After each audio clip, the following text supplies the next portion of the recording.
Revenons donc le thème ne change pas. Notre thème principal est toujours la restauration. Et de ce thème, nous avons donc 5 chapitres. Le premier, que veut dire la restauration, nous l'avons déjà parcouru. Le deuxième, le processus de la restauration, lui aussi nous l'avons parcouru.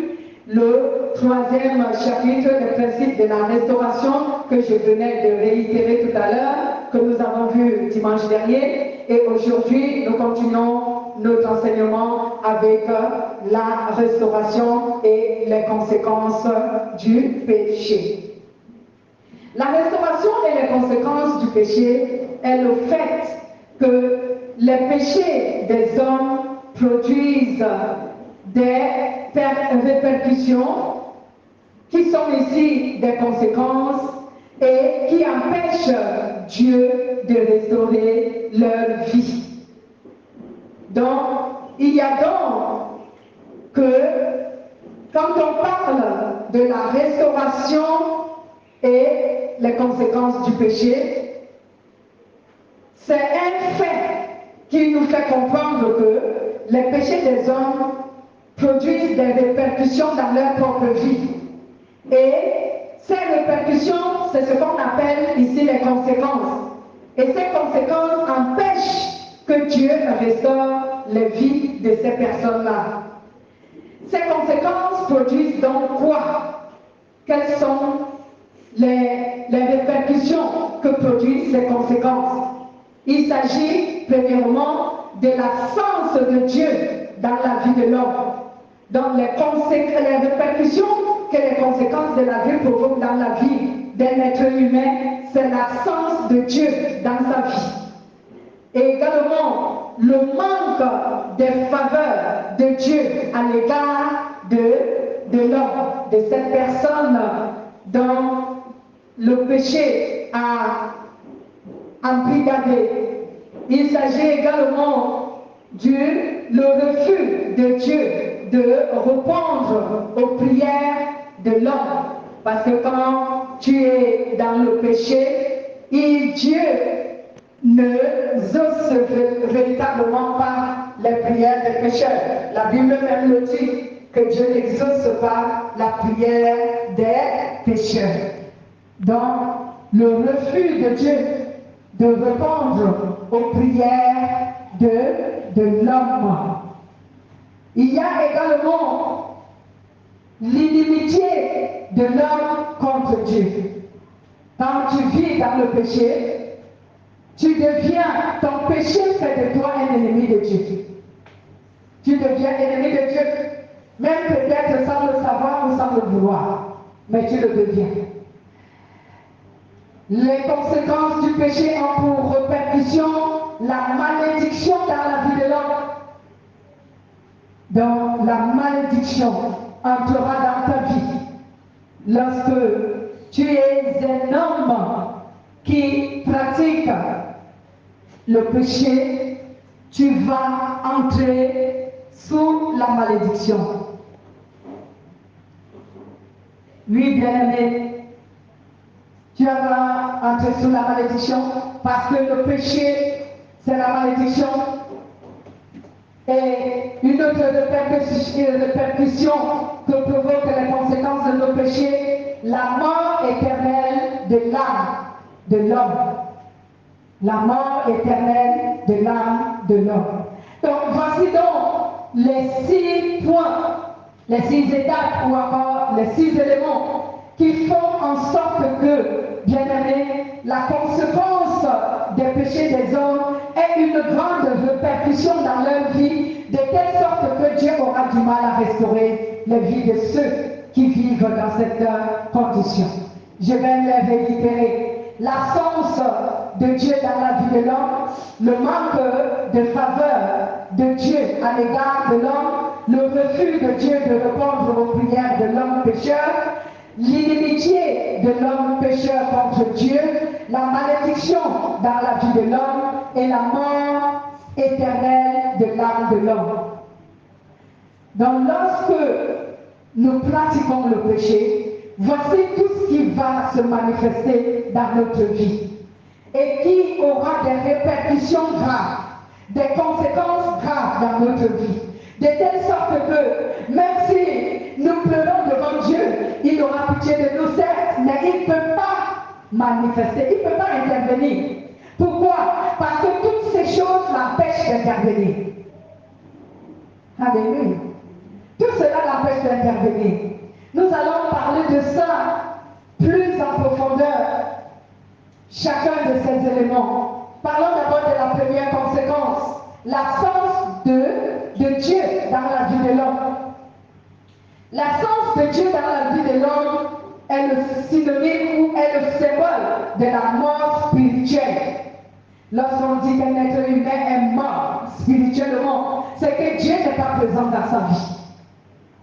Bien que physiquement, il marche, il a le souffle de vie, mais Dieu n'est pas présent dans sa vie. Donc, c'est à peu près ce que nous appelons un mort vivant. Il marche, il vit, il est là, mais il n'a pas Dieu. Donc, spirituellement, pour Dieu, cette personne est morte. Et lorsqu'on dit que tu es spirituellement morte, on devrait dire que toi, tu n'appartiens pas à Dieu. Tu n'appartiens pas à Dieu parce que spirituellement, tu n'as aucune relation avec Dieu.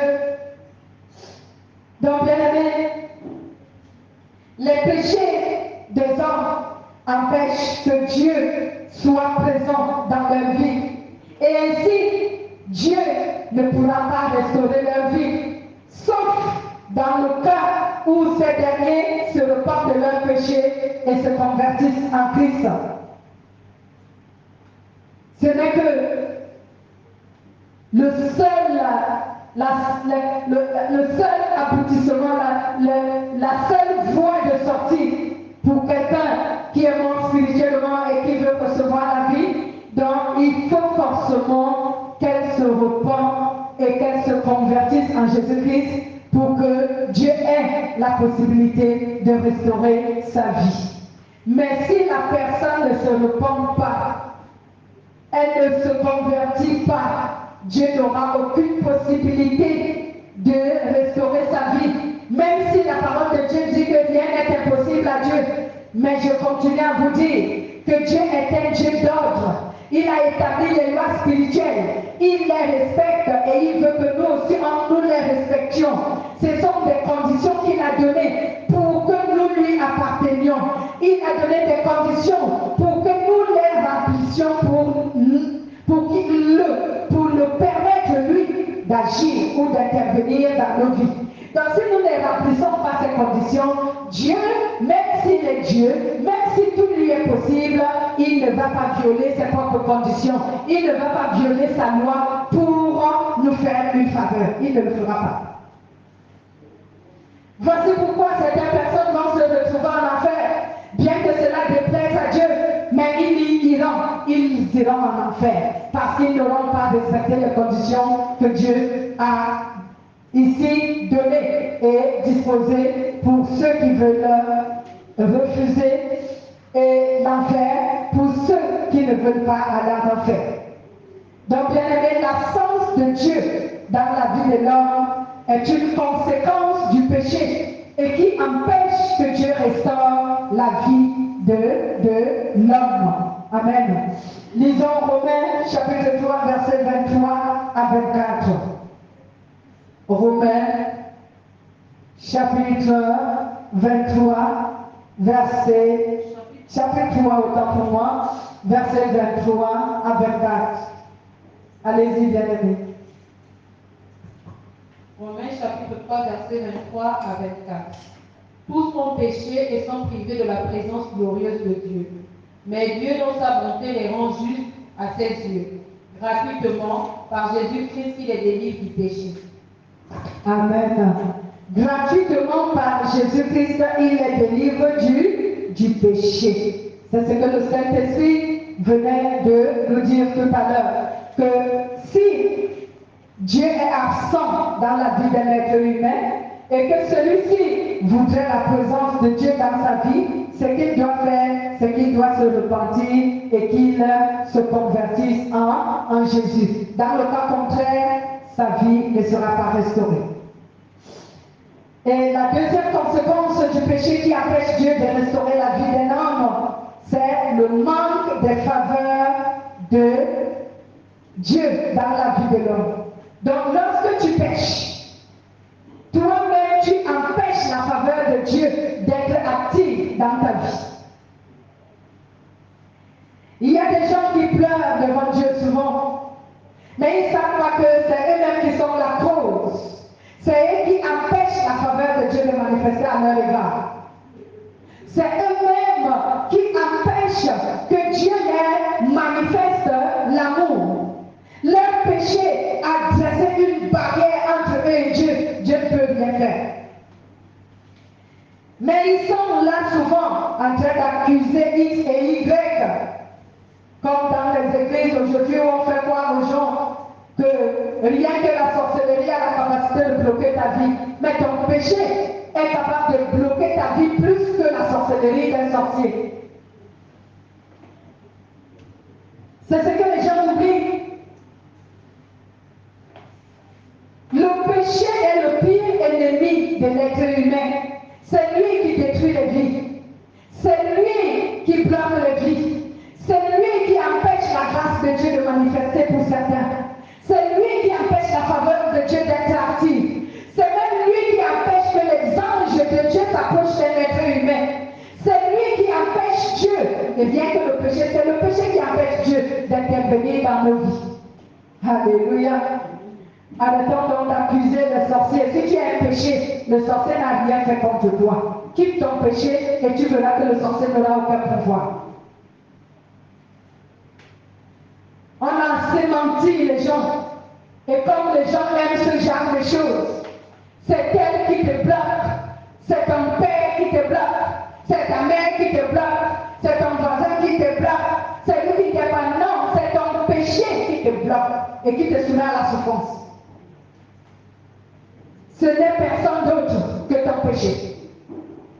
Si tu luttes contre ton propre péché, tu verras que les effets ou encore les méfaits de ces personnes n'auront aucun pouvoir ni aucune puissance sur toi. Alléluia. Donc c'est le péché de l'homme qui empêche que la faveur de Dieu manifeste à son égard. Que dit la parole de Dieu dans Ésaïe 59, verset 1 à 2 et 1 Corinthiens chapitre 9, verset 24 à 25. Lisez si vous êtes à la page bien-aimée, si vous avez trouvé la référence. Ésaïe chapitre 59, verset 1 à 2 et 1 Corinthiens chapitre 9, verset 24 à 25. Lisez Ésaïe, moi je vais chercher 1 Corinthiens pour qu'on soit rapide. Oui, 59, verset 1 à 2.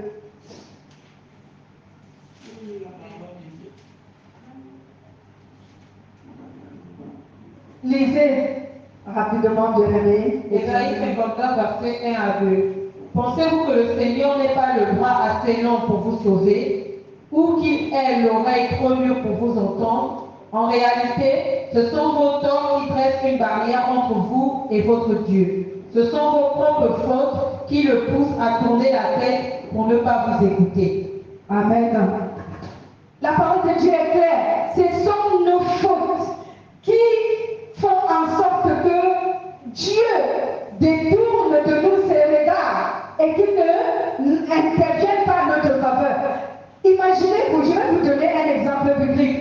Lorsque Jésus-Christ était sur la croix, transportant sur lui les péchés de tous les êtres humains sur la terre, Dieu qui est un Dieu saint, un Dieu pur, et qui n'apprécie pas voir le péché, qu'est-ce qu'il a fait? Spirituellement, Dieu était le dos tourné, et il n'avait pas les regards sur Jésus.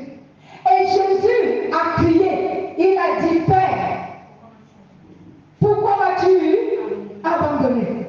Vous croyez que le Père l'avait abandonné? Non, c'est juste parce que Dieu n'avait pas son regard sur lui, parce que le péché est quelque chose que Dieu n'aime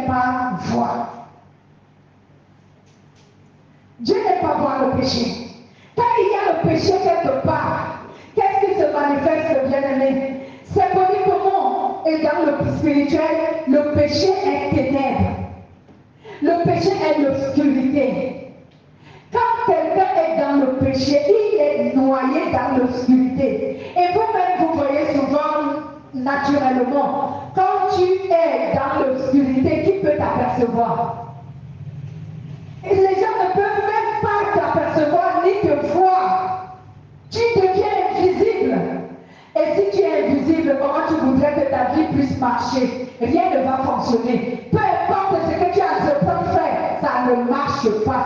On va comprendre ça lorsqu'on va arriver sur la malédiction de l'homme provoquée comme conséquence du péché.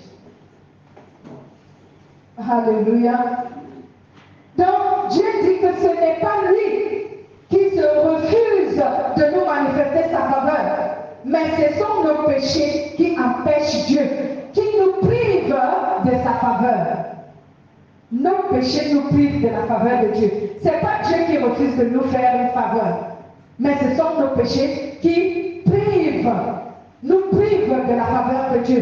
Donc nos péchés érigent une barrière et ils nous séparent de Dieu. Nos péchés érigent une barrière et ils nous éloignent de Dieu. On ne peut donc pas, bien-aimé, être restauré si on demeure dans le péché. Je vais lire 1 Corinthiens chapitre 9, verset 24 à 25, il est écrit. Ne savez-vous pas que ceux qui courent dans le stade courent tous, mais qu'un seul reçoit le prix? Courez donc de manière à l'obtenir. Tout lutteur s'impose toute espèce d'abstinence. Eux, pour recevoir une couronne corruptible, mais nous, pour recevoir une couronne incorruptible. Donc l'apôtre Pierre et l'apôtre Paul disent ici que est-ce qu'on ignore que toute personne qui prépare une compétition, il se donne certaines abstinences, il se donne une certaine formation, il émet certains efforts pour parvenir à remporter la victoire. Mais nous, en tant que chrétiens, que faisons-nous? Nous voulons croiser les bras, croiser les pieds, et les miracles vont tomber comme la pluie au ciel. C'est fini. La manne ne tombe plus du ciel depuis des années, avant même que Jésus n'arrive. La manne a cessé de tomber du ciel. Et la Bible déclare que depuis le temps de Jean-Baptiste, le royaume de Dieu est forcé. Et ce sont ceux qui se font violence qui vont l'obtenir. Alléluia. Donc, si tu te dis, oh, moi, en tant que chrétien, je suis chrétien, Dieu va faire, Dieu ne fera rien pour toi si tu ne respectes pas les conditions qu'il a établies. Il ne fera rien pour toi, ta vie ne sera pas restaurée. Tu seras misérable sur la terre et tu resteras misérable. Ton péché va te soumettre à la misère, à la souffrance. Tu vas beau pleurer, beau gêner. Il y a même des gens qui se livrent à gêner et à prier sans même lutter contre leur propre péché. Mais tu perds ton temps. C'est comme si tu faisais la grève de la faim. Parce qu'il y a une différence entre la grève de la faim et le jeûne. Amen. Beaucoup d'êtres humains font la grève de la faim et ils disent je suis en train de jeûner. Pendant que tu jeûnes, ton cœur est rempli de péché. Pendant que tu jeûnes, tu as la colère dans ton cœur, tu as la jalousie, tu as le mensonge, tu as la prostitution, tu as l'infamie, tu as la jalousie, tu as toutes sortes de péchés dans ton cœur, l'inimitié, l'égoïsme, tout. Tu as ça dans ton cœur et tu dis tu jeûnes pas. Tu fais une grève de la faim. Ce n'est pas le jeûne. Le jeûne consiste à libérer son cœur du péché. C'est ça le vrai jeûne. Alléluia. Le jeûne consiste à libérer son cœur du péché. Mais si tu dis que tu ne manges pas, pendant ce temps, ton cœur, tu es jaloux, tu es menteur, tu es égoïste, tu es hypocrite, et même ta bouche ne se ferme pas, tu calomnies, tu critiques, tu injures, du jeûne. C'est pour cela que les chrétiens n'ont pas d'exaucement à leur prière. Parce que tout ce qu'ils font, c'est qu'ils justifient une grève de la faim. Ils ne prient pas, ils ne jeûnent pas. Donc, bien aimé, ce n'est donc pas Dieu qui empêche que nous ayons ces faveurs. Mais ce sont nos péchés qui nous privent des faveurs de Dieu. La faveur de Dieu est comme, je vais vous donner un exemple. Regardez souvent les petits enfants, surtout lorsqu'un enfant apprend à marcher et vous voulez qu'il marche. Quelquefois, vous déposez quelque chose qu'il aime devant lui et vous l'incitez à venir prendre cette chose-là, cet objet. Vous déposez un objet devant lui et vous l'incitez, vous l'invitez à venir chercher cet objet. Amen. Il faut qu'il marche jusqu'à vous pour obtenir ou pour recevoir cet objet. Alléluia. C'est comme ça la faveur de Dieu. Dieu a mis sa faveur devant nous. Et il nous dit, venez vers moi et obtenez-la. Mais si tu restes là où tu es et tu dis à Dieu, viens me la donner ici, tu vas attendre longtemps, elle ne viendra pas juste à toi. Alléluia. Vous avez compris l'exemple? C'est pour cela que l'apôtre Paul a dit ici, courez de manière à obtenir, à atteindre la faveur de Dieu. Donc faites tout ce qu'il faut pour l'atteindre et vous l'aurez. Et la faveur de Dieu manifestera dans votre vie. Troisième conséquence du péché, le refus de Dieu de répondre aux prières des pécheurs. Bien-aimés, nous on croit que parce que Dieu est un Dieu bon, donc on se dit que Dieu ne reste que dans sa statue d'un être bon. Dieu, non seulement il est bon, mais c'est aussi un Dieu qui se met en colère. Qui vous a dit qu'il ne se met jamais en colère? Et d'ailleurs, la colère de l'homme et de Dieu, un être humain ne peut même pas la supporter. Arrêtez de croire que Dieu n'est que bon. Dieu se fâche aussi. C'est un être, non? Les êtres ont des sentiments et ils ont des émotions. Lui aussi, il se fâche. Ne croyez pas qu'il est seulement bon. Parce que les humains n'aiment que la partie bonne de Dieu, la partie dont Dieu est rempli de bonté. C'est tout ce qu'ils voient et c'est tout ce qu'ils veulent de lui.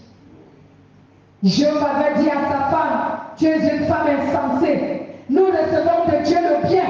Ne pouvons-nous pas aussi supporter de Dieu le mal? Alléluia.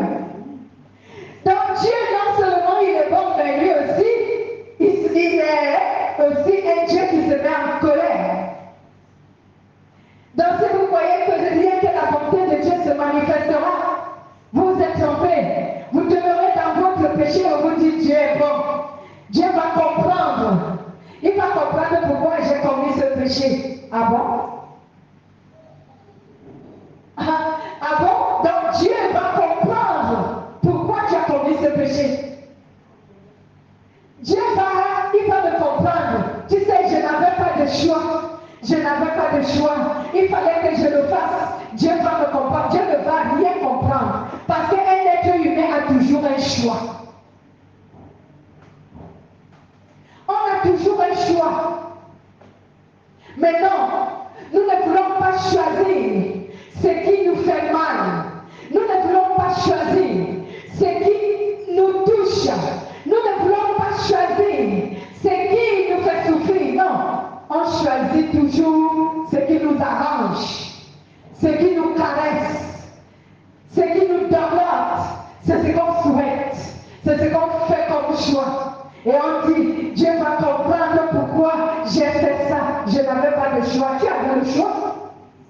Mais tu as préféré préserver ta vie.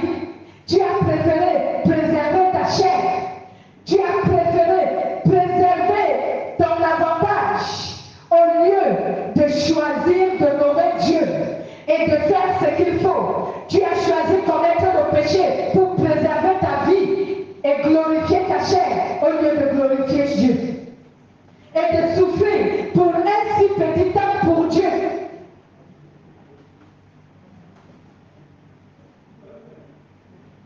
Alléluia.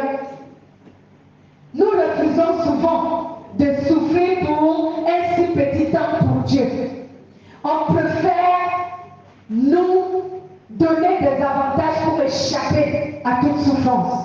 Et Dieu nous a dit dans sa parole, si quelqu'un préserve sa vie et refuse de se soumettre à ma parole, à ma volonté, il va perdre la vie qu'il est en train de préserver.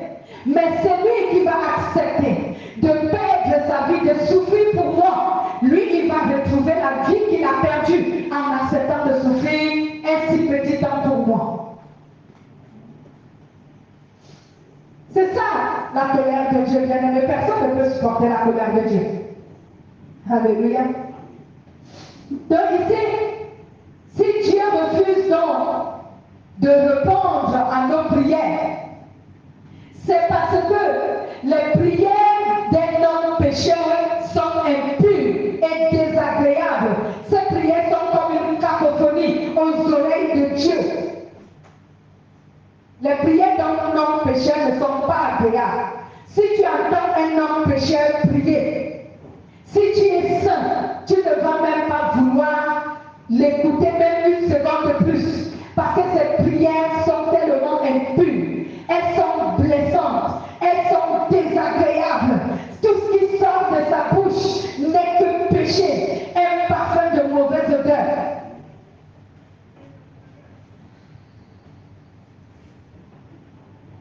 Alléluia. Et c'est donc de voir un exemple qui nous a été donné dans le livre de Luc, chapitre 18, verset 9 à 14. Lisons un peu Luc, chapitre 18, verset 9 à 14. Allez-y, bien-aimés. Luc chapitre 18, verset 9 à 14. Jésus dit la parabole suivante à l'intention de ceux qui se croyaient justes aux yeux de Dieu et méprisaient les autres. Deux hommes montèrent au temple pour prier. L'un était pharisien, l'autre collecteur d'impôts. Le pharisien debout priait ainsi en lui-même. Ô Dieu, je te remercie de ce que je ne suis pas comme le reste des hommes, qui sont voleurs, mauvais et adultères. Je te remercie de ce que je ne suis pas comme ce collecteur d'impôts.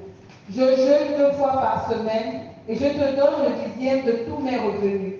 Le collecteur d'impôts, lui, se tenait à distance et n'osait pas même lever les yeux vers le ciel. Mais il se frappait la poitrine et disait, ô Dieu, aie pitié de moi qui suis un pécheur. Alléluia. C'est jusqu'au 14. Jusqu'au 14. Je vous le dis, ajouta Jésus. Cet homme était en règle avec Dieu quand il retourna chez lui, mais pas le pharisien. En effet, quiconque s'élève sera abaissé, mais celui qui s'abaisse sera élevé. En effet, quiconque s'abaisse sera élevé et celui qui s'élève sera abaissé. Donc 2 personnes se sont présentées devant Dieu pour prier. Mais un était tellement rempli d'orgueil qu'il commençait à faire toute une liste à Dieu. Moi je suis ceci, moi je suis cela. En fait, il se vantait devant Dieu d'être correct devant Dieu. Alors que lorsque Dieu le regardait, Dieu le voyait impur. Mais lui, il se vantait d'être pur devant Dieu. Il se vantait d'être correct devant Dieu. Il osait même aller calomnier quelqu'un d'autre devant Dieu. Et beaucoup de chrétiens le font aujourd'hui. Ils se placent devant Dieu et ils disent à Dieu, Seigneur, si je souffre, tu sais, toi-même tu sais qu'il ne croit pas. Ce sont eux qui font que je souffre. Je souffre parce que il y a la sorcellerie dans ma famille. Je souffre parce que les gens me détestent. Est-ce que les gens te détestent en vain? Est-ce que tu ne fais rien qui pousse les gens à te détester? Alléluia. Il y a des gens qui partent calomnier les autres devant Dieu. Lorsqu'on se pointe devant Dieu, il faut tout simplement faire comme ce vendeur d'impôts. Dis-toi tout simplement, Seigneur, je suis un pécheur, s'il te plaît, accorde-moi ta miséricorde, efface mes péchés et donne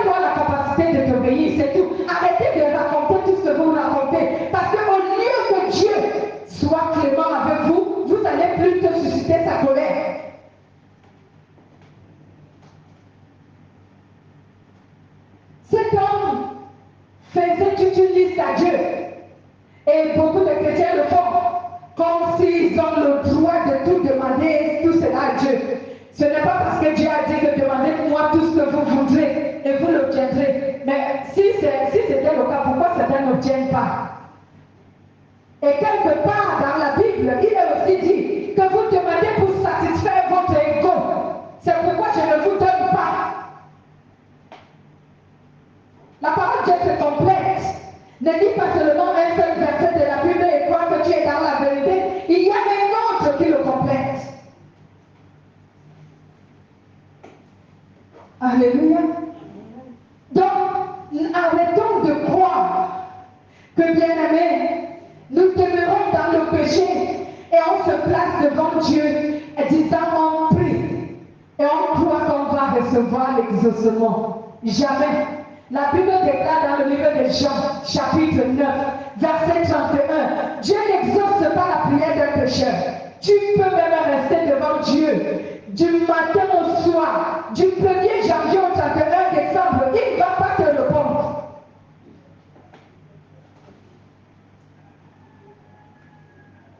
Il ne va pas te répondre à cause du péché. Alléluia. Dieu ne va pas te répondre parce que ton péché sent une mauvaise odeur. Et cela ne permet pas à Dieu même de te regarder. Encore moins d'écouter, d'entendre ou encore d'exaucer ce que tu dis. Il entend ce que tu dis, mais il aimerait même que tu fermes ta bouche parce que tes paroles sont d'une mauvaise odeur à ses oreilles. La Bible nous le dit. Dieu n'exauce pas la prière, comme je vous ai donné la référence, Jean chapitre 9, verset 31, qui dit, nous savons que Dieu n'exauce pas les prières des pécheurs, mais si quelqu'un honore Dieu, s'il fait sa volonté, celui-là sera exaucé. Aujourd'hui, quand tu parles avec un être humain, il te dit, moi aussi j'ai pris. Mais tu pries, pourquoi tu n'as pas l'exaucement? Alléluia. Quand tu dis à quelqu'un, il faut que tu recherches une relation avec Dieu. Je viens t'évangéliser, je te donne la parole de Dieu. Viens, je vais t'enseigner la parole de Dieu. Il te dit, moi aussi j'ai pris. Toi aussi tu pries. Mais pourquoi tu n'as pas l'exaucement? Dieu n'exauce pas la prière d'un pécheur. Arrête de prier en vain. Il faut faire ce que Dieu demande. Parce que Dieu, à cause de nos péchés, il n'exauce pas. Même si tu pleures, il ne va pas t'exaucer. Eh oui, même si tu pleures, Dieu ne va pas t'exaucer. Sauf si tu fais une prière de repentance. Comme le vendeur d'impôts. Si tu fais une prière de repentance, que tu reconnais que tu as offensé Dieu durant toute cette vie et que tu lui demandes pardon, cependant oui, tu seras pardonné, tu auras la réponse. Mais si tu lui dresses une liste, comme nous savons le faire, aucune de demandes sur cette liste ne sera prise en compte. Aucune ne sera prise en compte. Lisez-nous également Matthieu, chapitre 6, versets 7 à 8.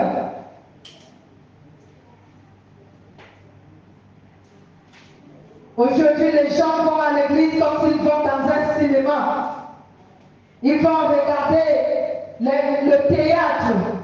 Ils ne vont pas pour chercher Dieu en esprit en vérité. Et Dieu a dit, je suis un esprit, et celui qui veut m'adorer va m'adorer en esprit en vérité. Mais aujourd'hui, ce sont les théâtres et le cinéma qui se produisent. Les gens vont, ils louent Dieu, mais avec quel cœur? Dieu n'agrée pas leur louange, Dieu n'agrée pas leur prière. Ils sont d'une mauvaise odeur à cause du péché. C'est cela les conséquences du péché, bien-aimé. Dieu ne va pas t'écouter. Même si tu cries jusqu'à déplacer le plafond, Dieu ne va pas t'écouter parce que tu cries ou parce que tu as des mots convaincants. Il y a même les gens qui cherchent négocier avec Dieu. Ils ont tellement le verbe, ils savent convaincre. Mais on ne convainc pas Dieu de rien qu'avec les paroles. On convainc Dieu avec un cœur pur. Lorsque ton cœur est pur, même si tu ne dis aucun mot, Dieu lit dans tes pensées ce que tu veux et il exauce. Que quelqu'un dise Amen. Il exauce. Ce n'est pas savoir parler ou savoir prier qui pousse Dieu à exaucer. Lisez Matthieu. Matthieu chapitre 6, verset 7 à 8. Quand vous priez, ne répétez pas sans fin les mêmes choses comme les païens. Ils s'imaginent que Dieu les exaucera s'ils parlent beaucoup. Ne les imitez pas, car Dieu, votre Père, sait déjà de quoi vous avez besoin avant que vous le lui demandiez. Amen. Dieu nous dit, quand vous allez prier, ne priez pas comme les païens qui pensent qu'à force de parler beaucoup, ils vont convaincre Dieu à leur répondre. Mais, quand vous priez, libérez votre cœur. Le cœur, c'est pour cela que la parole de Dieu dit que Dieu regarde d'abord au cœur. Dieu regarde les intentions des hommes et la disposition de leur cœur avant d'agir d'une manière ou d'une autre. Il regarde. Ce n'est pas des choses bien-aimées qu'on fait en vain. Donc, bien-aimés, cette troisième conséquence, c'est que Dieu ne répond pas aux prières des hommes pécheurs. Ce chapitre est un peu long, donc nous allons continuer dimanche prochain parce que je n'ai pas envie de faire une très longue vidéo. On va continuer dimanche prochain sur le même chapitre. Aujourd'hui, nous devons tout simplement retenir que lorsque nous sommes dans le péché a des répercussions dans nos vies qui sont ici appelées des conséquences, et ces conséquences empêchent donc Dieu de manifester ou d'agir à notre faveur. Ces conséquences provoquent des répercussions telles que l'absence de Dieu dans nos vies, le manque de faveur de Dieu à l'égard de l'homme que nous sommes, Dieu refusant de répondre à nos prières, l'inimitié que notre péché crée entre nous et Dieu, la malédiction que le péché suscite comme conséquence dans notre vie et la mort éternelle de notre âme comme conséquence du péché. Alléluia. Nous continuerons, si Dieu le veut, dimanche prochain. On va se lever, on va remercier Jésus notre Seigneur.